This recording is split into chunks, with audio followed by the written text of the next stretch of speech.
பாருங்க, இந்த கேள்வி பாருங்க. இல்லம் தேடி கல்வி 10 மதிப்பெண்கள். இதுக்கு என்ன சொல்லியிருக்கு?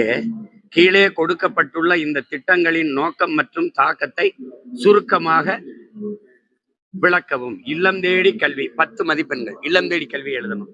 அப்புறம் நான் முதல்வன் திட்டம், முதலமைச்சரின் காலை உணவு திட்டம், அப்புறம் கலைஞர் மகளிர் உரிமை திட்டம், அப்புறம் முதல்வரின் காக்கும் கரங்கள். இதுக்கு 50 மதிப்பெண்கள். எவ்வளவு அறிவுபூர்வமான கேள்வி உதவி ஆசிரியர்களுக்கு பாத்துக்கிறீங்க. இதை ஆங்கிலத்துல கேட்டிருக்கு. ஆங்கிலம் எப்படி எழுதப்பட்டிருக்குன்னு மட்டும் பாரு. ஐயா, திராவிடம் தமிழ் வழக்கு பாருங்க பாருங்க. இல்லம் தேடி கல்வி தமிழ் உச்சரிப்புங்கயா, ஆங்கில எழுத்துங்க. அடுத்தது பாருங்க, நான் முதல்வன் திட்டம், நான் முதல்வன் ஸ்கீம். அது நான் முதல்வன், நான் NAN. இதெல்லாம் வந்துங்கயா தமிழ் வளர்க்குறாங்கய்யா. அறிவை வளர்த்த ஆசிரியர் உதவி பேராசிரியர்களுக்கு கேட்கப்பட்ட கேள்விங்க. சரி, இதுல சரியில்லைன்னு எழுதியிருந்தா யாராவது எனக்கு எப்படி எனக்கு வேலை கொடுப்பியா இல்ல எப்படி இது? காலையில இருந்தே ஒரே இதா இருக்கு, கொதிநிலையிலே இருக்கு.